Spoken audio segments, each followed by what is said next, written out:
So if you're watching this video, you're probably thinking, should you live in the West Village in New York City?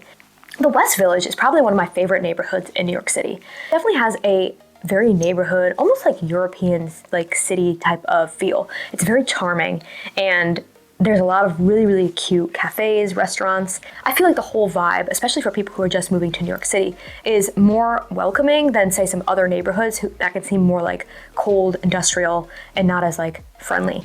Now, I'm definitely not saying that the people are like overly friendly in the West Village, because that's definitely not the case. However, just walking down the streets, you might feel more at home than if you lived in another neighborhood when first coming to New York City. I typically find when a lot of people are first moving to New York City, they tend to be interested in the West Village because of that whole like neighborhood, like charming feel. So I've never lived personally in the West Village, but I do spend a lot of time there. It's one of my favorite restaurants for like dining and like just like grabbing a coffee or something like that, because it really is adorable. I would say that the biggest pros of the neighborhood is going to be that they do have so many great coffee shops and restaurants and bars. It really is one of the main dining destinations of New York City. That's definitely going to be one of the pros. Now, aesthetically, the West Village, when you're outside, is an absolutely gorgeous neighborhood. I just love walking through the streets. If you go through the West Village in the fall, it's like one of the most gorgeous things you've ever seen in the world. So you're going down a cobblestone street lined with leaves and then like townhomes everywhere. It's incredible, honestly.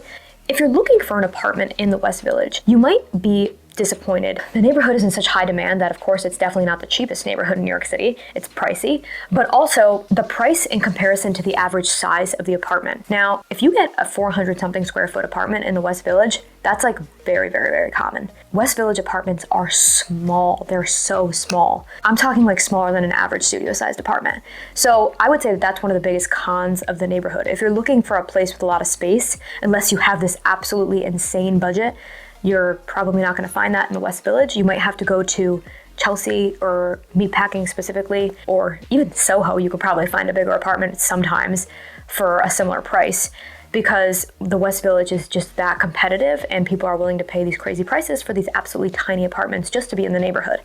And sometimes, especially when you're first moving to New York City, I don't recommend that people spend a lot of time in their apartment. So if they're really set on that neighborhood, I do sometimes recommend going with that tiny apartment just so you can be in a neighborhood that you actually enjoy being in.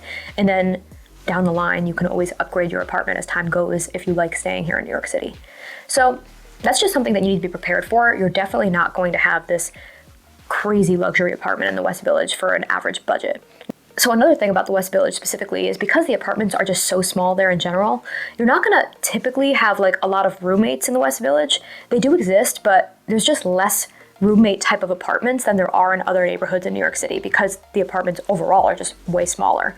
So a lot of people do live like alone or maybe just like a couple together because there's just not a lot of like, there's 3-4 roommates in an apartment in the West Village. It's just not as common. That's going to be something that you need to be prepared for. If you're set on living with a roommate, you might have to look into some other neighborhoods around the West Village.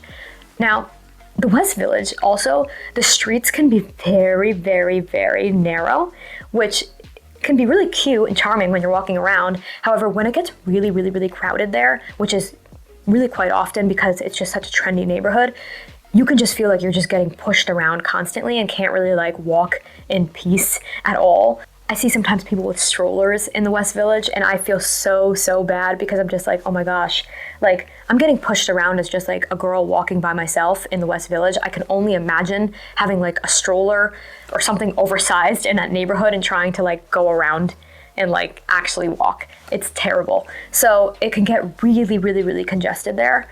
So that's just something to consider too. My husband is my husband's a big guy and he's tall.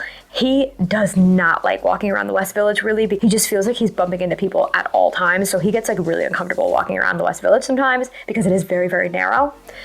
Due to that, the apartments are going to be lower to the ground. And also, when apartments are lower to the ground, you don't have as much sunlight that typically comes into the apartment. Now, there have been buildings and actual units that I've been in that have had really good sunlight in West Village. However, it is pretty common to not have a great view or not have a lot of sunlight because of where you are in comparison to where other buildings are in the skyline. Now, because the whole neighborhood doesn't have high-rise buildings, it is more common for a mid-rise or low-rise building there to get a little bit more sun than other neighborhoods where you're in a mid-rise building and then there's a high-rise right next to you, because then that high-rise is pretty much blocking all your view from that side. So the good thing about the West Village is that your apartment isn't going to be extremely like high up in the sky, but at the same time, no apartments are. So you do have that going for the neighborhood as well. You're not getting blocked views, you're just not really getting a view. So these are all very, very specific, but they're really things that I talk to my clients all the time about with the West Village, because a lot of people just walk through the streets or maybe go dining there or grab a drink there a few times and they're like, oh my God, I'm so set on this neighborhood. And it is a great neighborhood to live in, but there's so much that people don't think about before moving into a neighborhood. So I want you to kind of look at it from all angles and decide if it's the best neighborhood for you or not. And then you can also check out some of my other neighborhood videos, because I have some other ones talking about the pros and cons of those neighborhoods as well. So I hope this helped you. So if you have anything to add about the West Village, let me know in the comments, because I just love hearing from you guys.